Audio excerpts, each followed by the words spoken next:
আজ গল্পভেলায় আপনাদের জন্য থাকছে শ্রী ময়ূক চৌধুরীর লেখা ভয়াবহ শিকার কাহিনী আফ্রিকার কেপ বাফেলো।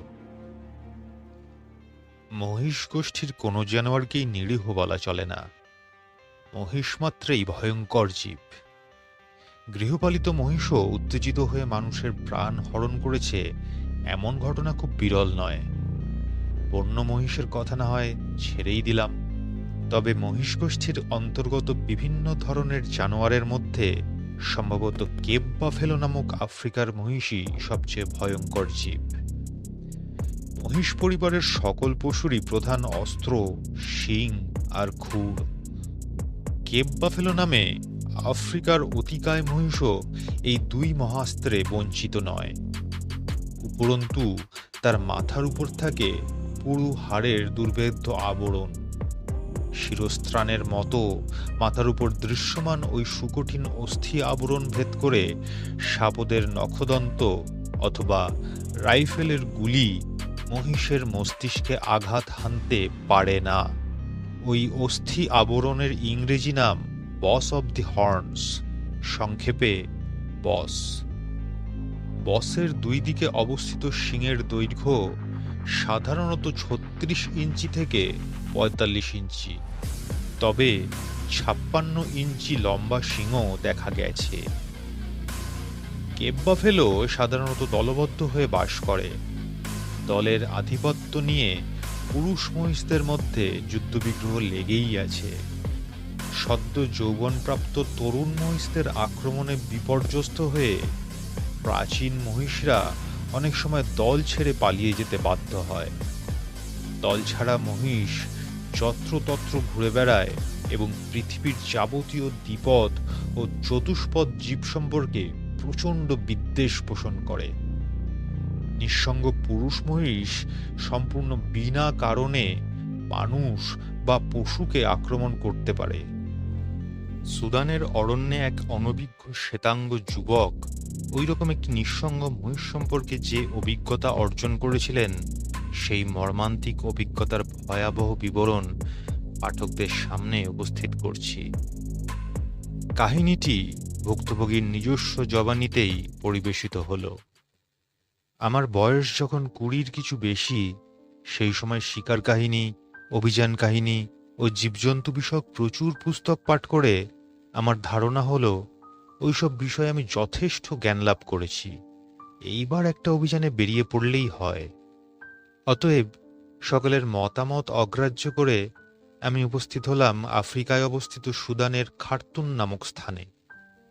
কিছুদিনের মধ্যেই মোহাম্মদ আলী নামে একজন স্থানীয় মানুষের সঙ্গে আমার খুবই ঘনিষ্ঠ সম্পর্ক গড়ে উঠল। আমার শুভার্থীরা সকলেই এক বাক্যে ওই লোকটির সঙ্গে মেলামেশা করতে নিষেধ করেছিলেন। তাদের মতে লোকটি হচ্ছে পয়লা নম্বরের মিথ্যেবাদী আর ধাপ্পাবাজ। অতএব তার সংস্রব থেকে যথাসম্ভব দূরে থাকাই নাকি মঙ্গলজনক।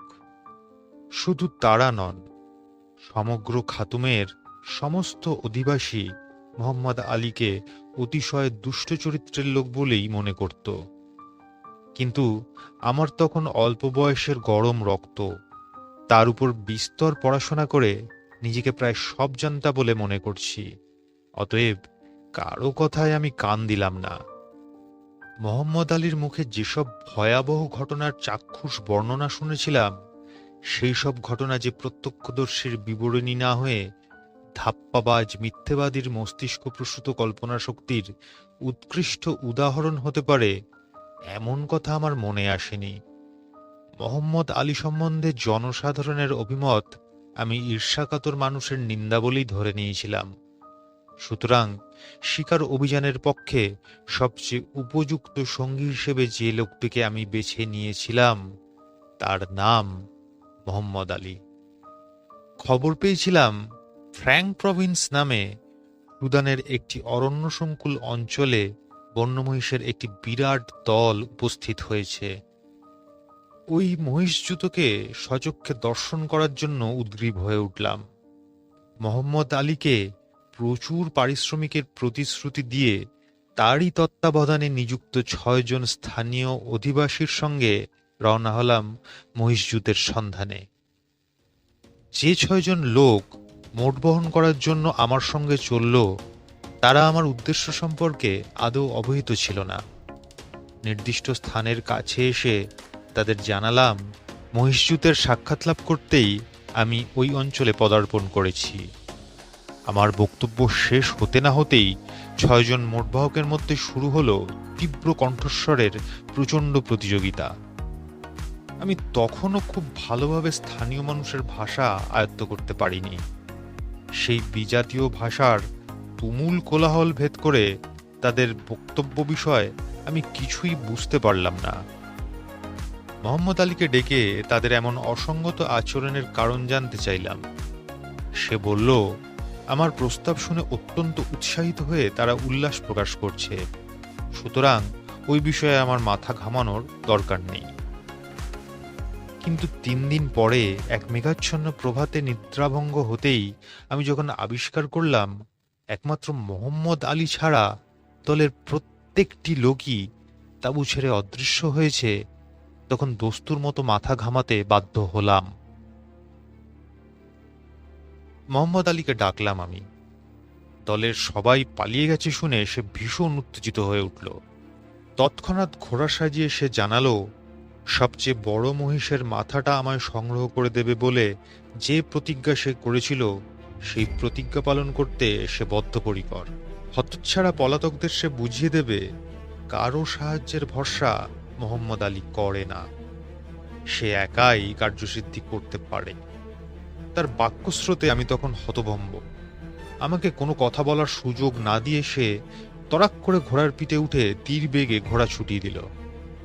হঠাৎ আমার মনে হলো মোহাম্মদ আলী বোধহয় আমাকে ফাঁকি দিয়ে অন্যান্য সহচরদের পদাঙ্ক অনুসরণ করতে চায়। আমার সন্দেহ সত্য নাকি অন্যায়ভাবে মোহাম্মদ আলীর সদিচ্ছায় সন্দিহান হয়ে তার সম্পর্কে আমি অবিচার করছিলাম, সে কথা কোনোদিনই জানা সম্ভব হবে না, কারণ মুহূর্তের মধ্যে সমগ্র ঘটনা এগিয়ে গেল এক ভয়ঙ্কর পরিণতির দিকে। মোহাম্মদ আলী তখনও ঘোড়ার পিঠে দৃশ্যমান। আমি হতভম্ব ভাবটা কাটিয়ে উঠে প্রাণপণে চিৎকার করে তাকে ফিরে আসতে বলছি। এমন সময় হঠাৎ ঝোপ জঙ্গল ভেদ করে আমার থেকে প্রায় 300 ফুট দূরে আত্মপ্রকাশ করল এক প্রকাণ্ড বন্য মহিষ।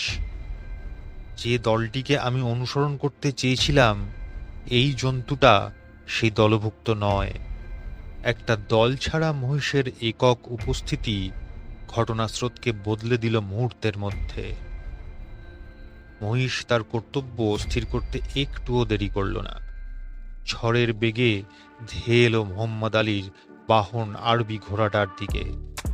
চিৎকার করে মোহাম্মদ আলীকে সাবধান করে দিয়ে আমি তাঁবুতে ঢুকে রাইফেল নিয়ে এলাম, কিন্তু বড় দেরি হয়ে গিয়েছিল। গুলি চালানোর আগেই মহিষ একেবারে ঘোড়াটার গায়ের উপর এসে পড়ল। শৃঙ্গধারী জীব শিং দিয়ে আঘাত করার আগে মাথা নিচু করে চোখ মুদে ফেলে, কিন্তু এই জন্তুটা দেখলাম মাথা উঁচু করেই ছুটে এলো শত্রুর দিকে। আঘাত হানার পূর্ব মুহূর্তেই সে কেবল মাথাটাকে নিচু করেছিল। পরে জেনেছিলাম কেপ বাফেলো শেষ মুহূর্ত পর্যন্ত মাথা উঁচু করে শত্রুর গতিবিধি লক্ষ্য করে এবং আঘাত হানার আগেও চোখ খুলে রাখে, কারণ ভালোভাবে দেখে শত্রুর দুর্বল স্থানে আঘাত হানতে চায় কেপ বাফেলো। গুলি চালানোর সুযোগ পেলাম না। প্রচণ্ড সংঘর্ষে মিলিত হলো মহিষ ও ঘোটক। ঘোড়াটার বুকের ভিতর শিং ঢুকিয়ে মহিষটাকে শূন্যে তুলে ফেলল। মোহাম্মদ আলী ছিটকে পড়েছিল কয়েক গজ দূরে। ছুটে পালানোর জন্য সে ভূমিশয্যা ত্যাগ করে উঠে দাঁড়াতে সচেষ্ট হলো, কিন্তু সে মাটি ছেড়ে দাঁড়ানোর আগেই মহিষ তাকে লক্ষ্য করে ছুটে এলো। ঘোড়াটা তখনও মহিষের মাথার উপর শৃঙ্গাঘাতে বিদ্ধ অবস্থায় ছটপট করছে। অবাক হয়ে দেখলাম ঘটকের দেহভার মহিষের গতিরোধ করতে পারল না। শিঙে আটকানো ঘোড়াটাকে নিয়েই সে ভয়ানক জানোয়ার এসে পড়ল মোহাম্মদ আলীর উপর। গুলি ছুড়লাম। রাইফেলের বুলেট কেপ বাফেলোর হৃৎপিণ্ড বিদীর্ণ করে তাকে মৃত্যুশয্যায় শুইয়ে দিল।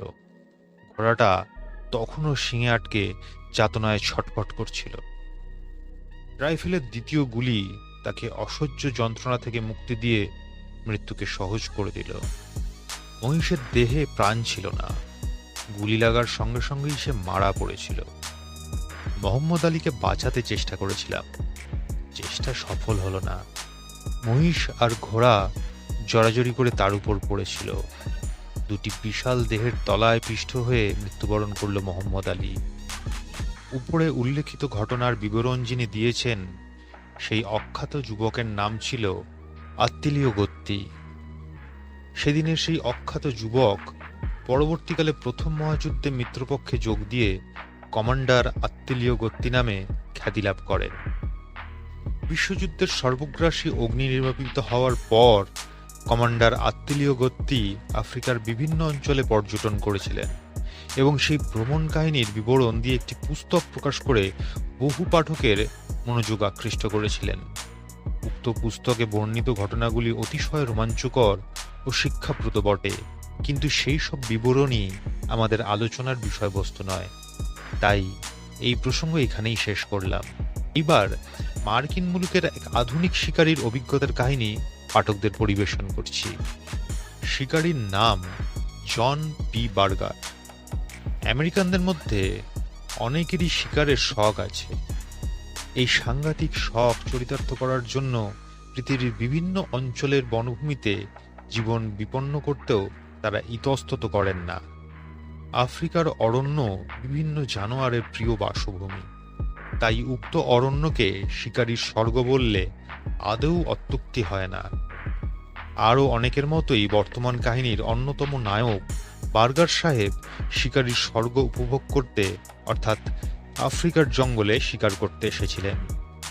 তার শিকার অভিযানের মেয়াদ যেদিন ফুরিয়ে গেল, তিনি যেদিন শিকারের পিছনে ছোটাছুটি থামিয়ে কিছুদিন বিশ্রাম নেবেন বলে মনস্থ করলেন, সেই দিনই তিনি লাভ করলেন শিকারী জীবনের চরম অভিজ্ঞতা।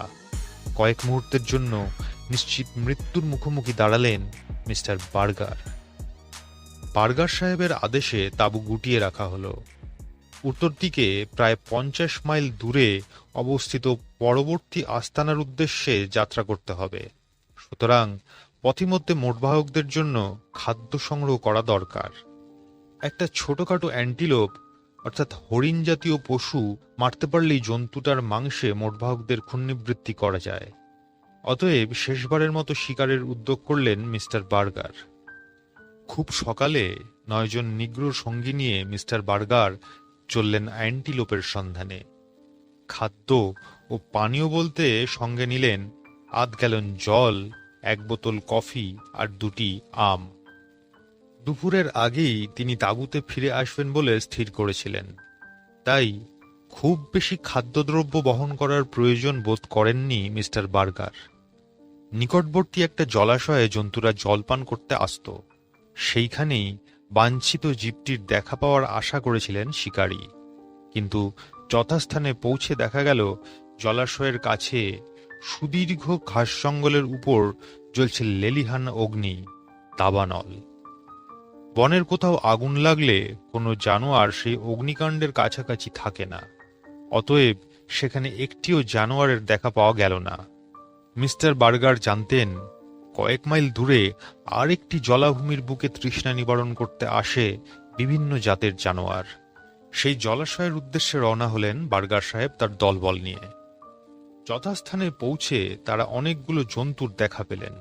সেখানে বিচরণ করছিল বিভিন্ন জাতের তৃণভোজী পশু। তাদের মধ্যে একটা কঙ্গনি জাতীয় পুরুষ অ্যান্টিলোপকে শিকার হিসেবে বেছে নিলেন মিস্টার বার্গার। গুলি ছুটতেই জন্তুটা মাটিতে পড়ে গেল। মহা উৎসাহে নিগ্রোরা ছুটে গেল জন্তুটার দিকে, কিন্তু তারা শিকারের কাছাকাছি যেতেই ধরাশায়ী পশু হঠাৎ লাফিয়ে উঠে পালাতে লাগলো। সচমকে রাইফেল তুলে নিয়ে আবার উদ্যত অস্ত্র নামিয়ে নিলেন মিস্টার বার্গার। গুলি চালানোর উপায় নেই, কারণ নিগ্রোরা এমনভাবে আহত কঙ্গনিকে অনুসরণ করছে যে রাইফেল ছুড়লে তাদের গায়েও গুলি লাগতে পারে। কয়েক মুহূর্তের মধ্যেই আহত কঙ্গনি এবং তার অনুসরণকারী নিগ্রোরা বার্গার সাহেবের দৃষ্টির সীমানা ছাড়িয়ে অদৃশ্য হয়ে গেল। মিস্টার বার্গার বুঝলেন আহত কঙ্গনিকে পাকড়াও করতে সময় লাগবে। তিনি জানতেন আফ্রিকার অ্যান্টিলোপ জাতীয় জানোয়ারগুলোর জীবনীশক্তি অসাধারণ। মারাত্মকভাবে আহত হয়েও ওইসব পশু অনেকক্ষণ অক্লান্তভাবে ছুটতে পারে, তবে জন্তুটাকে যে শেষ পর্যন্ত পাওয়া যাবে এ বিষয়ে তার কিছুমাত্র সন্দেহ ছিল না। কারণ অনুসরণকারী নিগ্রোদের মধ্যে ছিল দুজন দক্ষ ট্র্যাকার, যারা জানোয়ারের পায়ের ছাপ দেখে নির্ভুল লক্ষ্যে অনুসরণ করতে পারে। প্রায় 1 ঘন্টা পরে হতাশভাবে ফিরে এলো অনুসরণকারীর দল। ট্র্যাকার দুজন জানালো, ঘন জঙ্গলের মধ্যে আহত পশুর সন্ধান করা তাদের পক্ষে সম্ভব হচ্ছে না। অতঃপর তাঁবুতে ফিরে যাওয়া ছাড়া আর কিছু করার ছিল না। তাই নিরুপায় বার্গার সাহেব পিছু ফিরলেন নিতান্ত বিমর্ষ চিত্তে। পিছন থেকে নিগ্রোদের অসন্তোষের গুঞ্জন তার কানে আসতে লাগলো। কিন্তু যতই খারাপ লাগুক, এখন আর শিকারের সন্ধানে অনির্দিষ্টভাবে ঘোরাঘুরি করা সম্ভব নয়। বেলা মাত্র 10টা, এর মধ্যেই সূর্যের তাপ অসহ্য হয়ে উঠেছে। হঠাৎ কয়েকটা পায়ের ছাপ বার্গার সাহেবের দৃষ্টিকে আকর্ষণ করল। মহিষের পদচিহ্ন। একটু নজর করেই তিনি বুঝলেন একদল মহিষ জলাভূমিতে রাত্রে জলপান করতে এসেছিল। ভোরের আলো ফুটে ওঠার সঙ্গে সঙ্গে তারা স্থান ত্যাগ করে প্রস্থান করেছে। খুব সম্ভব মধ্যাহ্নের প্রখর সূর্যরশ্মির তাপ থেকে আত্মরক্ষা করার জন্য তারা ঘন জঙ্গলের ছায়ার তলায় চলে গেছে। নিগ্রোরা মহিষজুতের পদচিহ্ন আবিষ্কার করে ভারী খুশি। তারা তৎক্ষণাৎ দলটার সন্ধানে যাত্রা করতে প্রস্তুত। মহিষের মাংস তাদের প্রিয় খাদ্য। বার্গার সাহেব মহিষ শিকারের কথা চিন্তাই করেননি, কিন্তু সকলের অনুরোধে মহিষজুতের অনুসরণ করতে সম্মত হলেন। বাস্তবিক একটা মহিষ মারতে পারলে দলের লোকের পুণ্যবৃত্তির ব্যবস্থা তো হবেই, কাছাকাছি গ্রামের অধিবাসীদেরও ভোজ দিয়ে খুশি করা যাবে। অতএব দল বেঁধে পদচিহ্ন অনুসরণ করে সকলে চলল মহিষজুতের সন্ধানে। সন্ধান পাওয়া গেল। গভীর অরণ্য যেখানে একটি বিস্তীর্ণ তৃণপ্রান্তরকে স্পর্শ করছে, সেই অরণ্য ও মুক্ত প্রান্তরের সীমানায় অবস্থিত ছায়াচ্ছন্ন বনভূমির বুকে মহিষজুতের সাক্ষাৎ পেলেন শিকারী ও তার অনুচরবর্গ। দলটা খুব বড় নয়, অধিকাংশই স্ত্রীজাতীয় পশু। 2টি অল্প বয়সের পুরুষ আর 2টি প্রকাণ্ড পূর্ণবয়স্ক পুরুষ মহিষ নিয়ে গঠিত হয়েছে পূর্বোক্ত দল। বার্গার সাহেব সবিস্ময়ে লক্ষ্য করলেন পূর্ণবয়স্ক মহিষ দুটির গায়ের রং নীলাভ ধূসর। আফ্রিকার মহিষদের মধ্যে এমন অদ্ভুত গায়ের রং আগে কখনো বার্গার সাহেবের চোখে পড়েনি। রং নিয়ে বেশিক্ষণ মাথা না ঘামিয়ে একটি বয়স্ক মহিষকে লক্ষ্য করে মিস্টার বার্গার রাইফেলের ট্রিগার টিপলেন। সঙ্গে সঙ্গে জঙ্গল ভেঙে প্রান্তরের উপর দিয়ে ঝড়ের বেগে ছুটল মহিষের দল। নীল রঙের মহিষ দুটিও দলের সঙ্গে ছুটছিল। তাদের মধ্যে কোন জন্তুটা যে আহত হয়েছে বোঝা মুশকিল। 2টি জন্তুই দেখতে একরকম, তবে গুলি যে লক্ষ্যভেদ করেছে সে বিষয়ে সন্দেহ নেই, কারণ মহিষের গায়ে গুলি লাগার আওয়াজ শুনতে পেয়েছিলেন মিস্টার বার্গার। ধাবমান পুরুষ মহিষ দুটির মধ্যে একটি জানোয়ার পিছিয়ে পড়ল। বার্গার সাহেবের মনে হলো যে জন্তুটা পিছিয়ে পড়েছে সেটাই আহত হয়েছে। মিস্টার বার্গার আবার গুলি ছুড়লেন পার্শ্ববর্তী মহিষটাকে লক্ষ্য করে। আহত পশু তৎক্ষণাৎ লম্বমান হল ভূপৃষ্ঠে। সঙ্গে সঙ্গে এক আশ্চর্য ব্যাপার, নীলবর্ণ বিশিষ্ট অপর মহিষটিও হঠাৎ ধুলি উড়িয়ে ধরাশায়ী হল সশব্দে। মিস্টার বার্গার বুঝলেন ওই জন্তুটাই আসলে প্রথমবার তার গুলিতে আহত হয়েছিলেন। আঘাত অগ্রাহ্য করেই সে এতক্ষণ ছুটছিল। এখন জীবনী শক্তি ফুরিয়ে আসায় সে মাটি নিয়েছে। জন্তুটা একেবারেই নিশ্চল, তার দেহে প্রাণের স্পন্দন নেই কিছু মাত্র। কিন্তু একটু আগেই যে মহিষটা ধরাশয্যায় লুটিয়ে পড়েছিল সে তখন দস্তুর মতো জীবিত এবং মাটি ছেড়ে উঠে দাঁড়াতে চেষ্টা করছে প্রাণপণে। মিস্টার বার্গার আর জীবিত মহিষটির মধ্যবর্তী দূরত্ব তখন খুব বেশি নয়। একজন বন্দুক বাহকের হাত থেকে একটি হালকা রাইফেল টেনে নিয়ে তিনি মহিষের মাথা লক্ষ্য করে গুলি চালিয়ে তার ভবলীলা সাঙ্গ করে দিলেন। গুলির আওয়াজের সঙ্গে সঙ্গেই আগের মরা মহিষটা ভীষণ রকম জীবন্ত হয়ে উঠল। তড়াক করে এক লাফ মেরে উঠে দাঁড়িয়ে সে ফাঁকা মাঠের উপর দিয়ে ছুটতে শুরু করল দ্রুত বেগে। তাড়াতাড়ি রাইফেল বদল করে বার্গার সাহেব আবার গুলি ছুড়লেন। ততক্ষণে ধাবমান মহিষ শত্রুর কাছ থেকে বেশ কয়েকশো গজ দূরে গিয়ে পড়েছে। অতএব শিকারীর নিশানা হলো ব্যর্থ। আজকের ঘটনার স্রোত একেবারেই অভাবনীয়। কয়েক ঘন্টার মধ্যেই দুটো শিকার, একটা অ্যান্টিলোপ আর একটা কেপ বাফেলো মিস্টার বার্গারের গুলিতে মারা পড়ল। আবার তৎক্ষণাৎ জ্যান্ত হয়ে ছুটে পালালো। অ্যান্টিলোপ এখন শিকারীর নাগালের বাইরে পলাতক, কিন্তু আহত মহিষটাকে পালাতে দিতে রাজি হলেন না মিস্টার বার্গার। মহিষের দেহ নিঃসৃত রক্ত পরীক্ষা করে বোঝা যাচ্ছে সে মারাত্মকভাবে জখম হয়েছে। জন্তুটা যে বেশিক্ষণ জীবিত থাকবে না এ বিষয়ে বার্গার সাহেবের সন্দেহ ছিল না একটু। কিন্তু ঘন্টার পর ঘন্টা ধরে অনুসরণ পর্ব চলার পরও আহত মহিষের সাক্ষাৎ পাওয়া গেল না। শিকারীরা তখন ফাঁকা মাঠ পেরিয়ে ঘন ঘাসঝোপ আর কাঁটা গাছের জঙ্গলের মধ্যে ঢুকে পড়েছেন। আরও কিছুক্ষণ রক্তের চিহ্ন ধরে খোঁজাখুঁজি চলল। তারপর হঠাৎ বিদ্রোহ ঘোষণা করল নিগ্রো সঙ্গী দল। তারা ভয় পেয়েছে। ভয় পাওয়া স্বাভাবিক। আহত মহিষ অনেক সময় ঘন জঙ্গলের মধ্যে বৃত্তাকারে ঘুরে এসে পিছন থেকে শিকারীকে আক্রমণ করে। শিকারী তখন মহিষের পদচিহ্ন অনুসরণ করছে। প্রতি মুহূর্তে সে মহিষের সাক্ষাৎ লাভের আশা করছে সম্মুখে। অকস্মাৎ পিছন থেকে অতর্কিতে আক্রান্ত হয়ে সে বিহ্বল হয়ে পড়ে। হাতের অস্ত্র ব্যবহার করার আগেই তার দেহকে বিদীর্ণ করে দেয় বাঁকা তলোয়ারের মতো একজোড়া শিং। এমন ভয়াবহ মৃত্যুর সম্ভাবনা মনে আসলে যে কোনো মানুষই ভীত হয়। মিস্টার বার্গারের নিগ্রো অনুচররাও ভয় পেয়েছিল। তারা আর অগ্রসর হতে চাইল না। কিন্তু মিস্টার বার্গারের মাথায় তখন শিকারীর খুন চেপেছে। তিনি কিছুতেই ফিরে আসতে রাজি হলেন না। বন্দুকবাহকের হাত থেকে ভারী রাইফেল টেনে নিয়ে তিনি এগিয়ে চললেন রক্তের চিহ্ন ধরে। বেশ কিছুটা দূরত্ব রেখে নিগ্রোরা তাকে অনুসরণ করতে লাগল।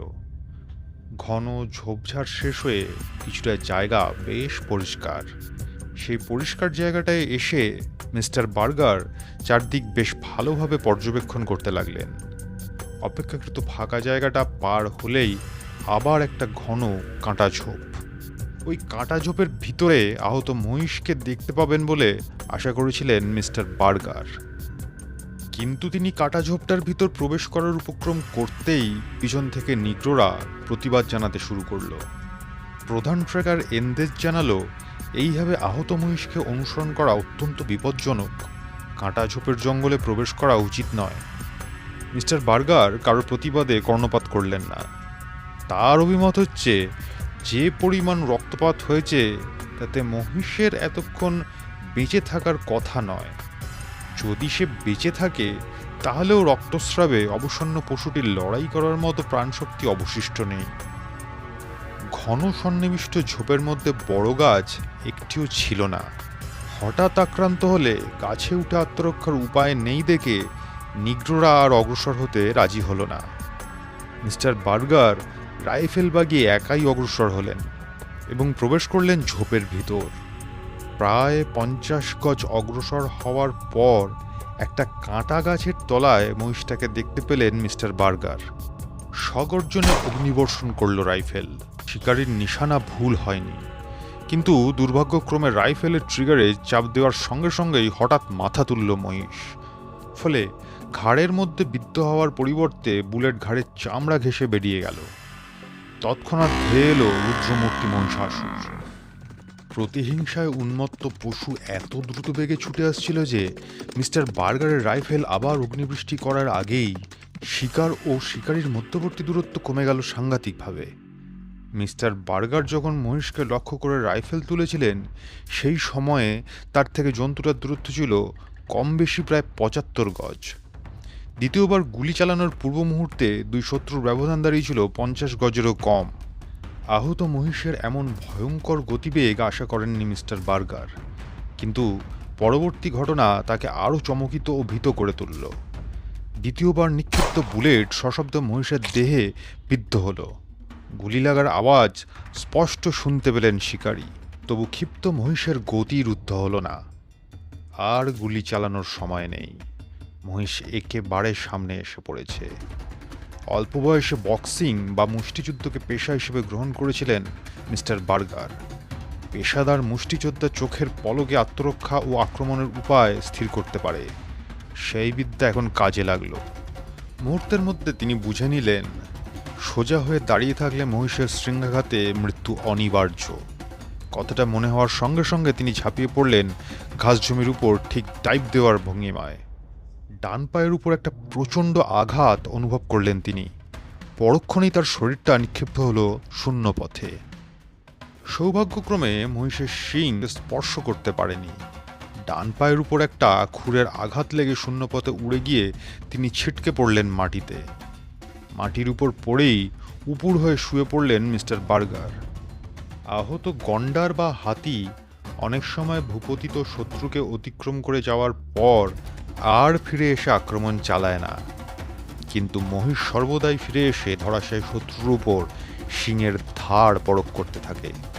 যতক্ষণ পর্যন্ত শত্রুর দেহে প্রাণের চিহ্ন প্রকাশ পায় ততক্ষণ নিরস্ত হয় না ক্রুদ্ধ মহিষ।